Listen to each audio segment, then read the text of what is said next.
I'm trying to show you a straight line projection, but the loop would be here. Do y'all follow me? So if you're going to get this value of M, I don't suppose they gave you the direction the current's flowing. Yeah, this is the positive A phi. Oh no, what you're asking, no, they did not. For the current, if you look at the yeah, it says 1 milliamp current in the A phi direction. All right, if this is X, Y, I'm trying to draw this in a way that the perspective makes sense. And this would be the positive A phi direction. Y'all follow me? If you go from X to Y, positive axis, holding the radius constant, you're moving the positive A phi direction. Y'all with me on that? Now, they say the current's moving in this direction, and now I need to get M. Please pay attention to this one because it's a little subtle, all right? It's tricky. So first, you know M has to do with I, right? If you think about M, remember how I talked to you about M has to do with I times the area of the loop, right? And it's going to be a normal direction that we find for that using your right hand. Do you all remember me trying to go over that on Friday? How many do? I want to make sure. All right, let's do it here for this one. This is a good one.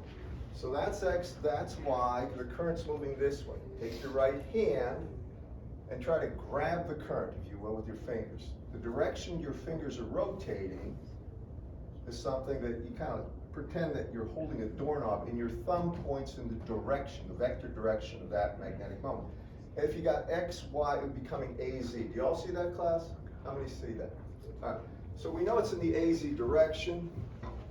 I'm going to just leave this, what is it? It's, did you say 1 milliamp? All right. Correct. I can put it down. So it's 10 to the minus 3 amps. What's the area of the loop? I'm not sure it's given. Oh, it says 2 centimeter diameter. Okay. Whitmer's doing this where he's going to expect you to be attentive to detail. So if this is equal to, if the diameter equals 2 centimeters. Yep. All right. That means the radius A is 1 centimeter, and that means the area of that loop is pi A squared, or it's really pi. 1 centimeter is 10 to the minus 2 meters, right? Squared times 10 to the minus 4. Y'all follow me? And that'd be meters squared is the area. Now I come over here. That's the current in amps, right? 1 milliamp, right? Correct? Then we put that area, which is pi times 10 to the minus 4th. And now we have a vector direction also we have to, tie down to that. So that would be in the AZ direction.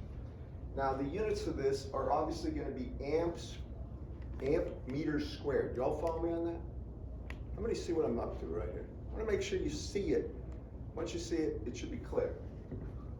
You can go ahead and say, well, that's really just pi times 10 to the minus 7th and AZ, and that would be amp meters squared if you want to put the units in.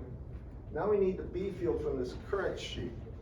Now, you remember I told you if you have an infinite sheet of current, the H field above and below it don't vary with distance away. Do you all remember that?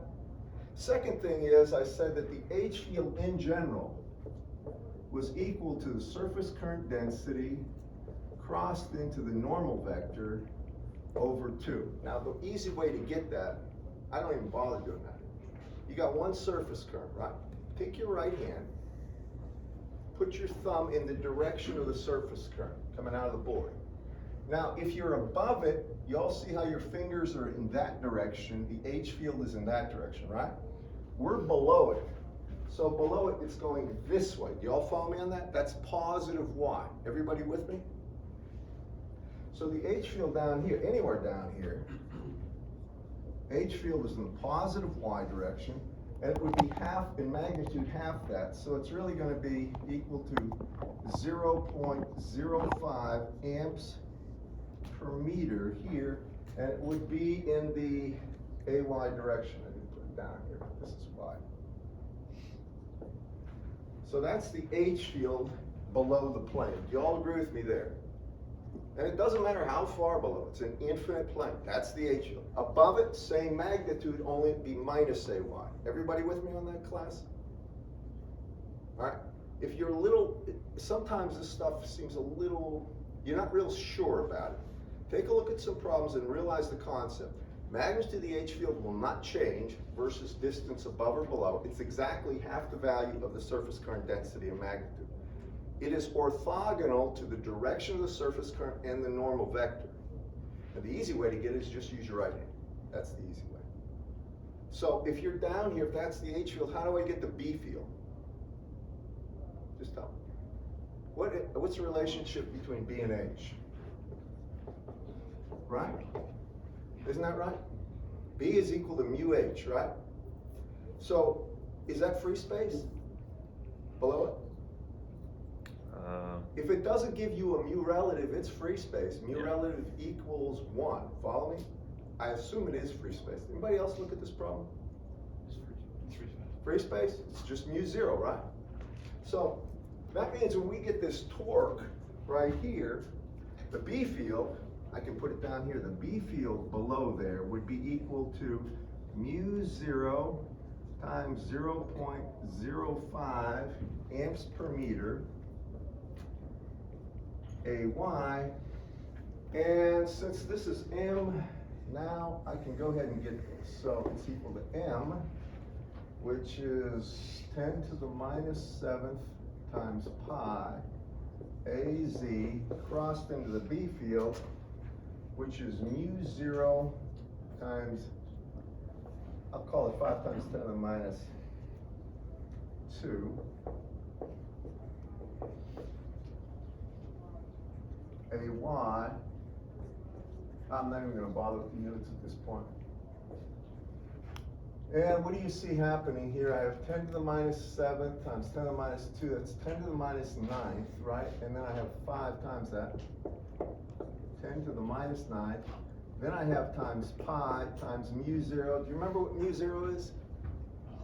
4 pi times 10 to the what? Minus 7th, right? This is small. And then we have AZ crossed into AY is minus AX, right?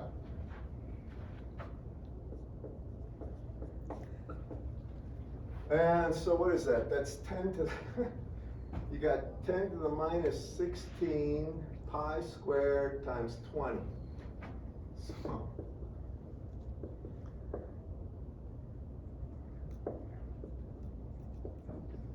or what? Pi squared times 2 times 10 to the minus 15. And that would be Newton meters, because that would be the conversion. What is the answer in the book? I don't know. It gives negative 20. Negative what? It gives, yeah, for torque. It's 20 piconewtons Yeah. times M. What is this right here? Okay. Just tell me that. Yeah, there's a minus AX, sorry, minus AX. It should be minus AX, actually. What's pi squared times 3 times 10 to the minus 15? I think that's right, but I can't tell you. Anybody? I don't know if you can read this. It's pi squared times 2, so it's 3.14159. Square that times 2 times 10 to the minus 15. I think that's pico. It's got the negative sign there, minus AX. Anybody? That's not on here. 1.97 times 10 to the negative 14. All right, hold on. Because the way I'm showing you to do it is correct. Huh? The K is supposed to be 100, and you wrote it down as 0.1. Yeah. He said 100 milliamp, right? That's 0.1. It says K is equal to 100 AX amps per meter. All right, so there's the problem. I thought I said, I must have gotten a mistake I with thought 1 he said- milliamp. if He you- did, but he was talking about the current, I think. Yeah. All right, well, anyway, if it's off by order of 2, order, what, 3 orders of magnitude? Yes. then that's right, that's consistent. But the real thing is, this is how you do that. You get the, from K, you get H, from H you get B. Once you have B, it's assumed constant. Now you just need the magnetic moment to do that for the loop. That's the only thing. And I always tell people with magnetic moments, with loops, the only thing you need to do, normally I just have a loop here. If I was going to do this in a, say in a graduate course, have a loop of wire. Take your right hand, grab it in the direction, so your fingers point in the direction current flows. Your thumb points in the vector direction of the magnetic moment. And the magnetic moment is only equal to the current times the area of the loop, with one exception. If you have multiple turns, then you have to multiply that by the number of turns. That's it, all right? And that's it. Is there other questions? Anything else? They weren't meant to be hard problems. It's really just simple torque problems and things like this, force problems. Did you have another one? Or no? Other than like 4.45, 4.5. Did you guys do these problems, class? I mean, I'll do one more, but most of these are a class of problems. All of them are similar. They're the same basic principle. We're doing one more.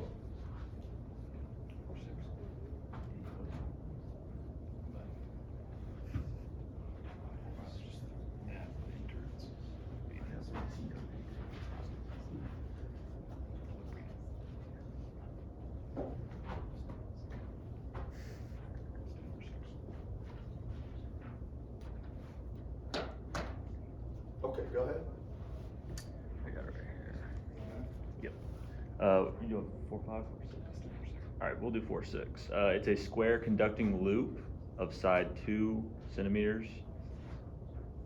Is free to rotate about one side that is fixed on the x-axis or z-axis.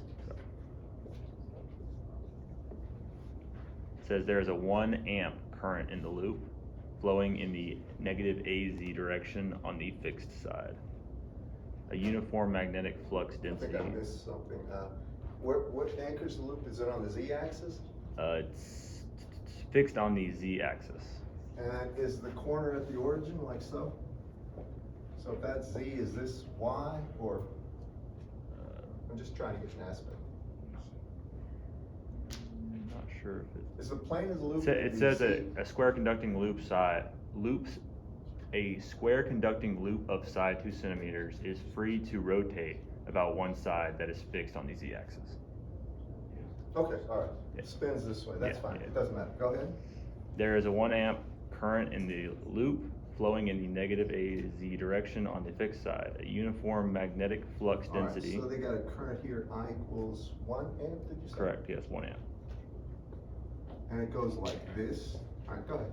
Says flowing in the negative AZ direction on the fixed side, a uniform magnetic flux density exists such that when the loop is positioned at phi equals 90 degrees, no torque acts on the loop. All right, that means if this is the x-axis, this is the y-axis, this would be phi equals 90 degrees right here. Follow me on that? Yeah. With me? Because the phi axis is always measured from the x-axis in the xy plane to the point that you're interested in. Here, that's 90 degrees would be out to there. This would be a right triangle. Go ahead. It says, it particularly says when the loop is positioned at phi equals 90 degrees, no torque acts on the loop. Right. And when the loop is positioned at phi equals 180, a maximum torque of 8.0 AZ Yeah, okay. I got you. micronewtons occurs. Determine the magnetic flux density. First of all, this when they say there's no torque on the loop there, what it means is this. If you look at what torque is, Yeah. torque is equal to the magnetic moment crossed into the B field, right? Well, when the magnetic moment and the B field are in the same direction, the torque is 0. Does that make sense to everybody? So now, take a look at this. I know for this one, right here, the magnetic moment of this loop would be out of the board. Do you agree with that? In the x direction or minus x, depending on the way the current's going. You all follow me? That means in order for no torque to be there, that the B field is always also in this direction. Do you all follow me on that, class? All right. I mean, but no torque doesn't give you the sign of the B field. You just know it's in this direction. Do you all follow me? Because it could be plus or minus if there's zero torque. Then it says a maximum torque occurs at 90 degrees to this, or when this thing is in the X, it's along the X-axis, but it's flipped out that way. Just rotate that into the board 90 degrees. Can you imagine that, class? Maximum torque. So how do we get the torque? It says it's a uniform B field, right? Yep. They give you this torque, don't they? He gives us the torque, right? He gives, yes, he does. So we have this, the torque, and we can get M pretty straightforward because he gives us the current and the geometry, correct? Therefore, we can solve for the B field. Do y'all follow me on this? This is an elimination thing, right? Take it So he gives careful, the make sure you maximum see the reasoning behind this. Add those. Everybody get? Yeah. Are you with me on this, class? Yeah. Okay, so for the torque itself, I'm just gonna do it this way. Since we want the maximum torque, right? Follow me on this. If we want the maximum torque, and this is gonna be max right here, that's gotta be equal to the magnitude of M times the magnitude of the B field. Y'all follow me? Since we're talking about maximum, the cross product will be 1, and we only have to worry about a vector direction, but we can dismiss it because we're after the current's value. Or, I'm sorry, the B field's magnitude, correct, class? So if you look at this, I have the torque magnitude over M magnitude, which we're gonna get, will be equal to the magnitude of the B field. Does he want the magnitude of the B field ultimately? Yeah, I believe so. Okay, stay with me. What is torque equal to fundamentally? Well, it's equal to the magnitude of what? I times the area, right? And then it's times A normal, but if we're taking magnitude, the normal vector, you don't care about anymore. And then it's divided by, I'm sorry, that's my bad.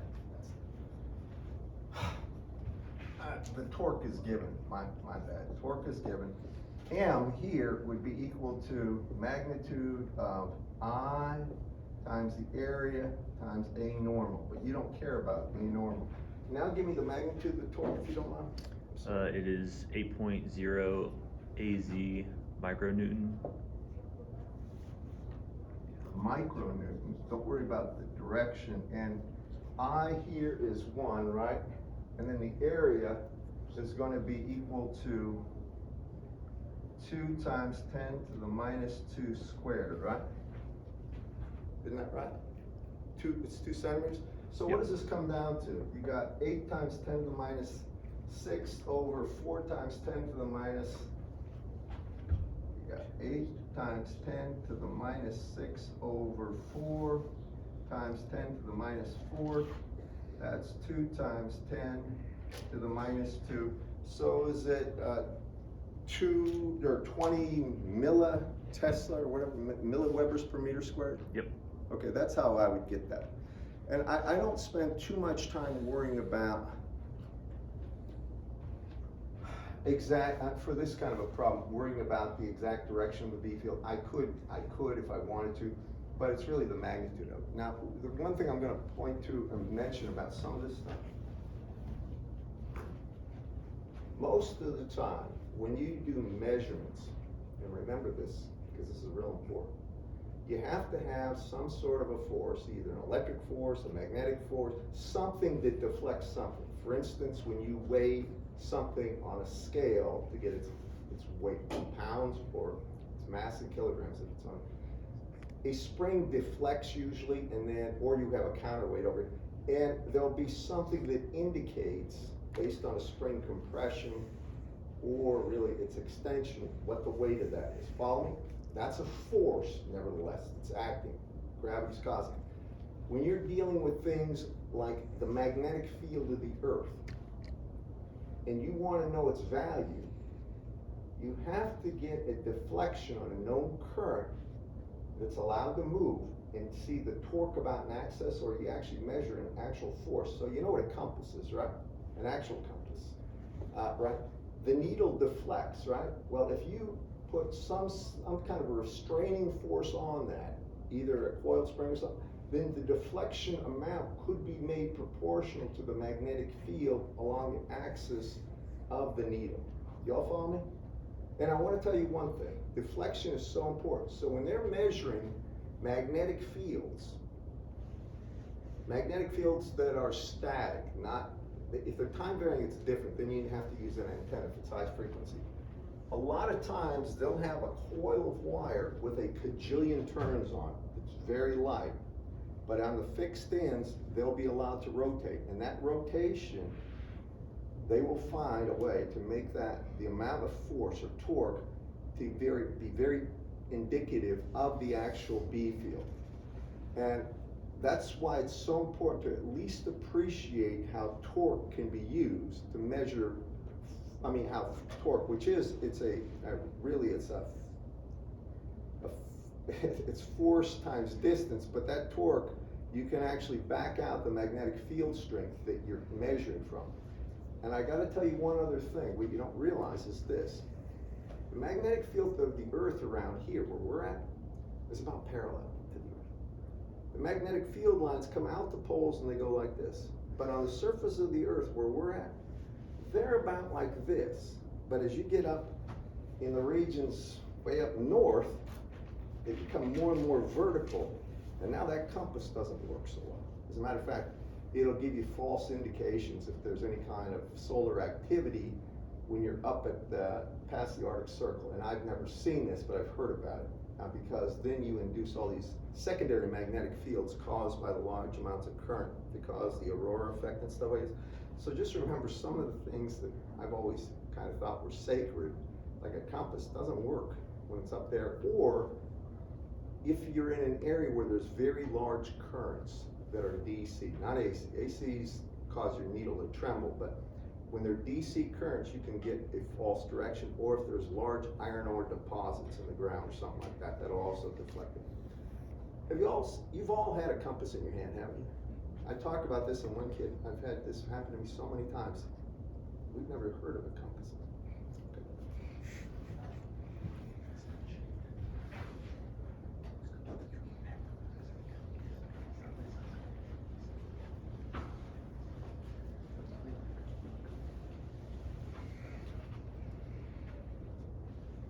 Actually, I don't think anybody ever said that in electrical engineering. Better back out.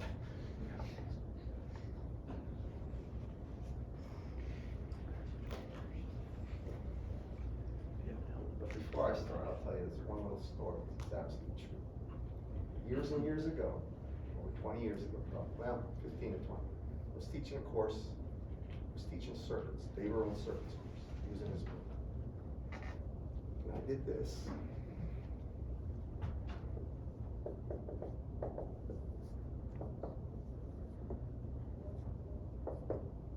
And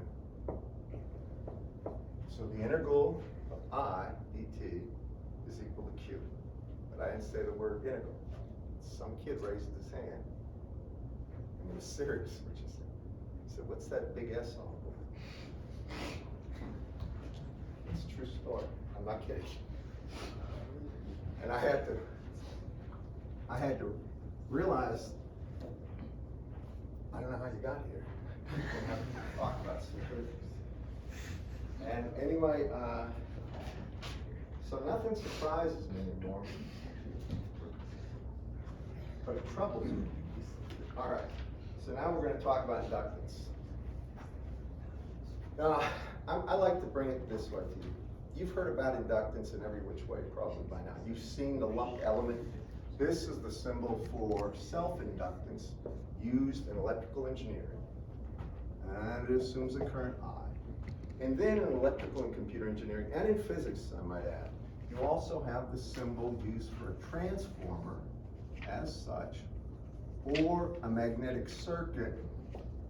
And here you have the symbol for mutual inductance as well as self-inductance on these. Y'all remember that class? I'm not going to get into the circuit, but at least these are the pictograms that talk about the symbols used for inductors. Inductors themselves can be defined in terms of two things. One is the amount of magnetic energy that they can actually hold for a given amount of current, or that can be associated with them.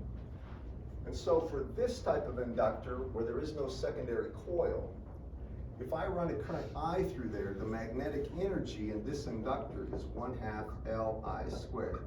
Therefore, inductance is proportional to the magnetic energy that you can store for a given amount of current. Have you all heard that? It's similar, and I like to do this just to show contrast. If you have a capacitor and it has a voltage V across it, then the electric energy associated with that capacitor is 1/2 CV squared, or capacitance is proportional to the amount of energy that that device could store for a given voltage, right? These are things that are just true. Okay, now calculating inductance is something that can be done either using something called flux linkage or something where you talk about the magnetic energy. You assume always a current. Remember, when we calculated capacitance or resistance, we had to start with a basic assumption. With capacitance, you either start with charge or voltage, and if you're talking about resistance, you started with voltage or current. You had to, and then you work your way towards the other. If you're doing inductance calculations, and we'll start with mutual. I'm going to start with mutual. When I'm talking about mutual inductance,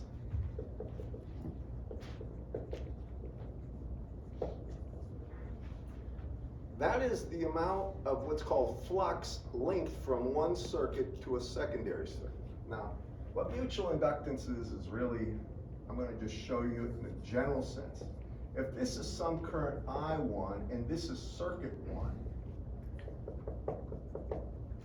and I have another circuit nearby that has some closure on the current element, something that has a closed loop. Do y'all follow me? And the surface here, call it A, and there's some edge here.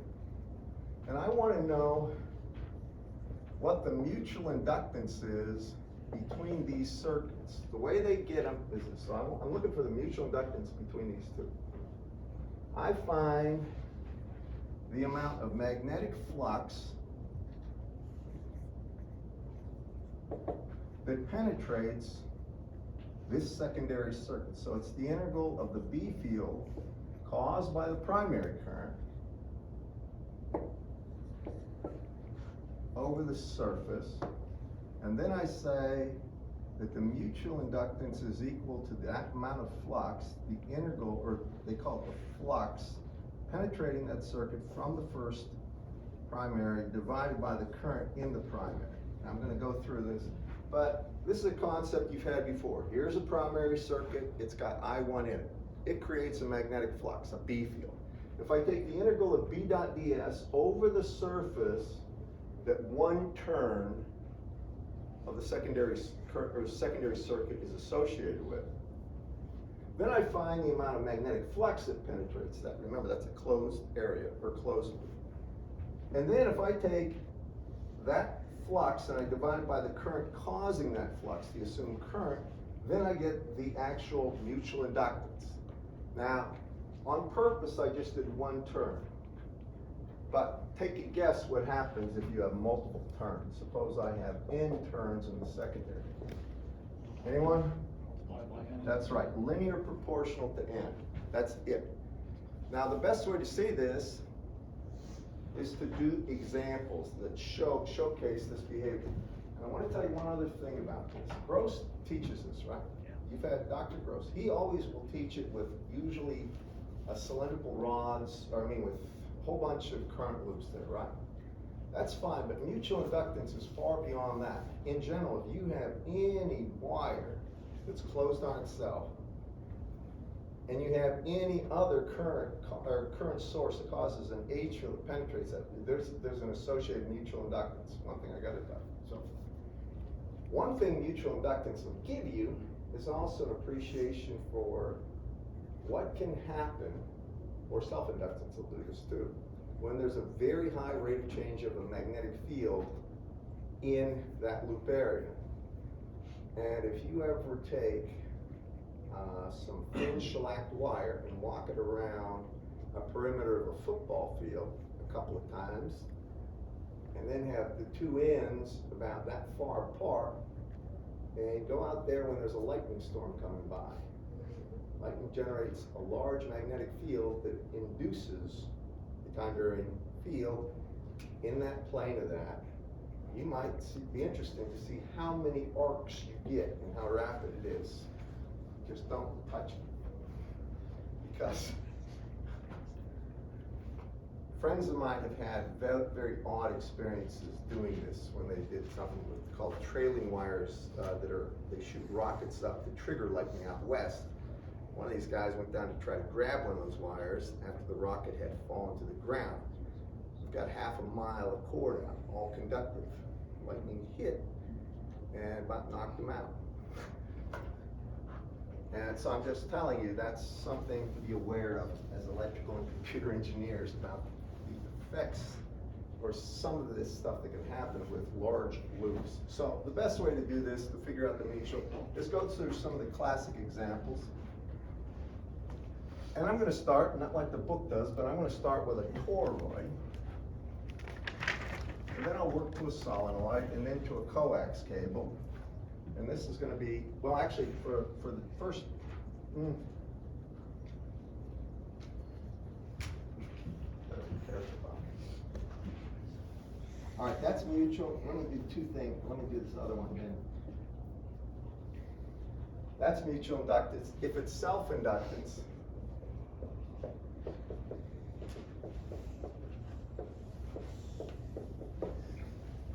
remember, I just showed you mutual. Self-inductance is almost the same, only with self-inductance, what you actually do is combine the second circuit and the first circuit. So with self-inductance, what you really say is, I have some circuit, and call it circuit 1, right here. And it creates a magnetic field. And then there's a certain amount of flux that are linked on one turn, created by itself, and that's simply the integral of B dot ds over the surface. Now, that's the amount of flux that link one turn. If there are n turns, I multiply this by n, and the symbol usually used for this is flux linkage. It's like this. That's it. Then they say the self-inductance is simply equal to that flux linkage divided by the current causing it. Or it's n times the actual flux linked per turn divided by the current causing it. Now I'm going to go through some classic examples, and I'm going to stop me if I get ahead of you and you need to think about something, but I want to go through it so you can see how it's applied. We're going to start with a toroid. So a toroid is simply a long solenoid that's just bent into the shape of a donut. And basically it has some radius, and I'll call it R, and it has some cross-sectional area.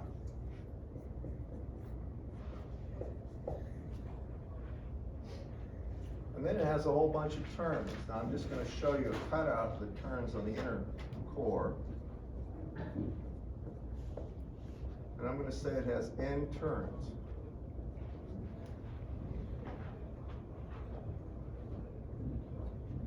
And this is important that you see this. Now, we did this problem some time ago. We used Ampere's law to calculate the H field here in the phi direction between, remember there's all these turns, and I basically chop them in half, and then I say the return current is out here. Do y'all remember that class? I'm trying to get to the point. So I need the H field in the center there. And that H field, if you remember how we did it, we took the integral of 2 pi h, 2 pi rho times h phi. So this is the integral of h dot dl around that loop. And we set it equal to the amount of current penetrating that surface, which was n times I. Y'all basically remember doing this to get the H field. The only thing I'm after is the H field. So then I get the H field, and this was inside the toroid. is equal to the number of turns times I over 2 pi rho. And it's in the A phi direction, but that's not of importance. That's the H field. That's where we were. Now the next assumption with a toroid is that this diameter D is much, much less than radius R. In other words, there's not much difference between the radial distance from here to here or from here to the outer part. You with me on that? It's thin. If that isn't the case, then some of this falls apart, but it's pretty close. Which means that H field really is going to be of the same anywhere inside that toroid. Do y'all follow me on that? So that's the assumption. The H field does not change. And if you got the H field, you got the B field, which is equal to mu H. And that means the B field itself is Ni over 2 pi, and call this R now, instead of rho. It's the radial distance. And it's going to be times mu and the A phi direction. That's the B field. And that B field is circulating in this direction. Right? Can y'all follow me on that, class? The B field's in the phi direction, same as the H field. Now the next thing is important that you see. I'm making the assumption that the B field's magnitude is the same over this region. If it's not, this would have to be an integration. Do y'all follow me? So now the next thing I get is the magnetic flux penetrating one turn. So if you could for a moment imagine one turn of wire there, and how much flux penetrates it? You see the flux is normal to that surface. Do y'all follow me? If you look at this, it's approximately equal to just the magnitude of the B field times the area.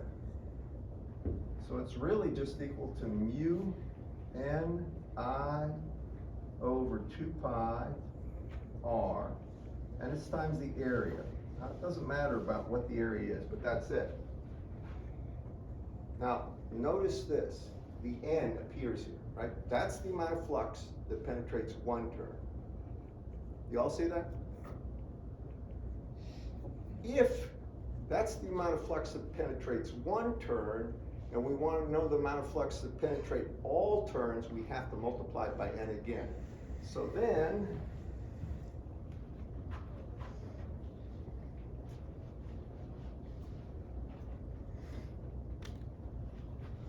now we talk about the flux linkage. And this is going to be linked to all the terms. Now it's N times that, or really N squared, times mu I A over 2 pi R.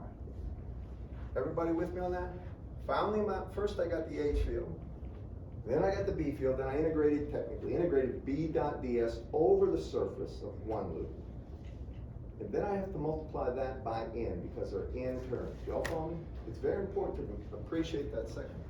So then to get the inductance, I divide that by the current causing, and that is the self-inductance. All right, of that loop. Do y'all follow me on this, class? Now, I'm going to make you aware of one thing. 2 pi R right here is really what? It's the length of this thing. If you cut it at some point and just bend it straight, that would be the total length. So you could say the associated length would be 2 pi R. Now, if you go ahead and take a look at what the self-inductance is for a for a solenoid, just a long cylinder, I'm going to write it down because I'm running out of time here. This is for a toroid. For a solenoid,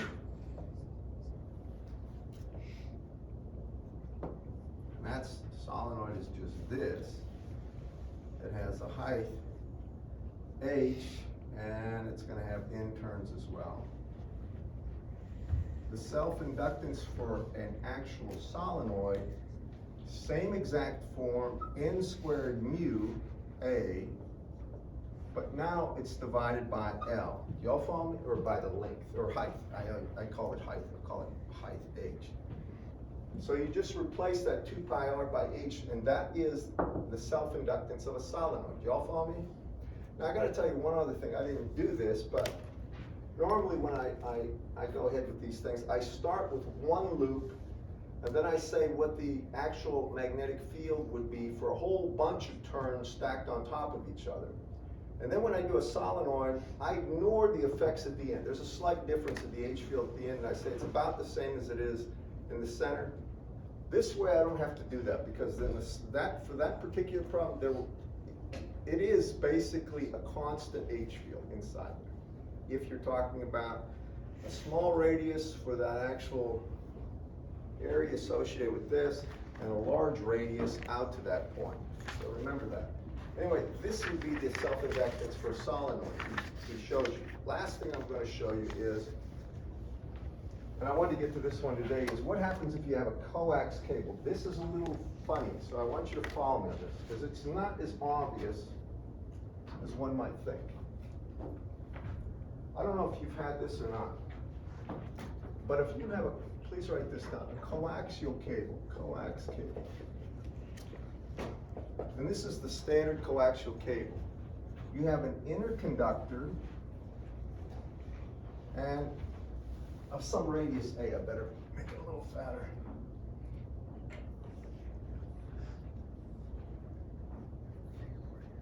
And you assume a current I on it. Then you have an outer conductor at radius B, and you assume all the current returns on the outer conductor. That's in what's called a differential mode.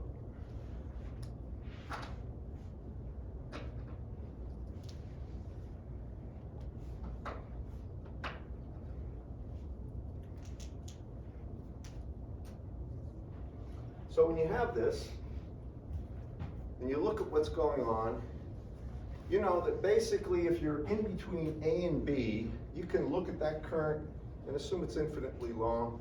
Look at that current on the axis right there as a filament current, and you can get the H field, and you can see that the H field here circulating around would be equal to I over 2 pi rho, where this would be the distance rho, right?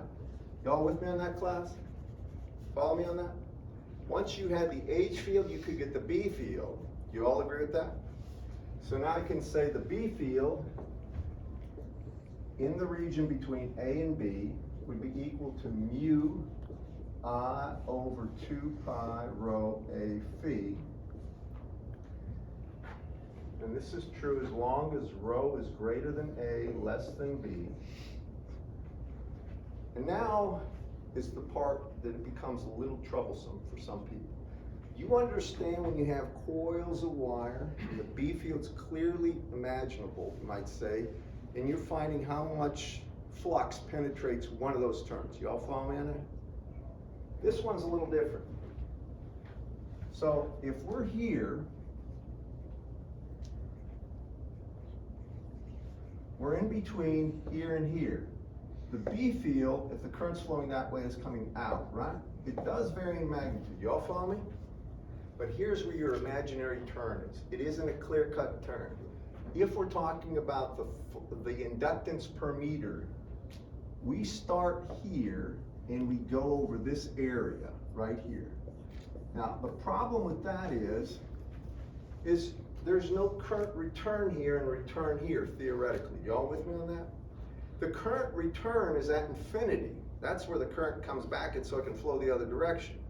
So what we have to do is this experiment with our minds. We have to say, let's assume this is the range over which the current returns. In other words, this would be a loop. Got it, class? Now in that loop, what is the integral, the amount of flux? What is the amount of magnetic flux that flows through that? Well, if you think about this, the B field's coming out of the board like this, right? If this is the Z direction, and this is the rho direction, then the differential surface right here would be equal to d rho dz in the A phi direction. I know I'm overtime, but you all with me on that? Think about it. It's got to be dz, d rho, and it's got to be perpendicular to that. That means the magnetic flux here would be equal to mu I over 2 pi rho A phi. That's this, dotted into the differential surface, dotted into d rho dz A phi. Now just appreciate, I'm trying to show you the surface there that it penetrates is the key. Now just listen to me.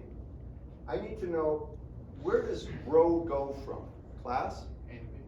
A to B, right, exactly, A to B.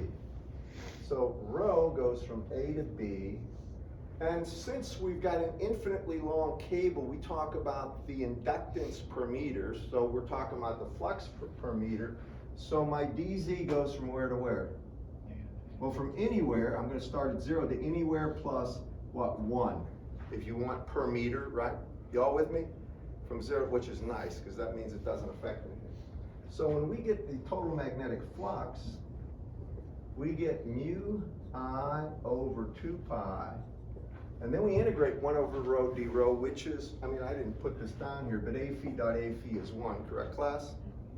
All right, now when you integrate 1 over rho d rho, natural log, everybody with me?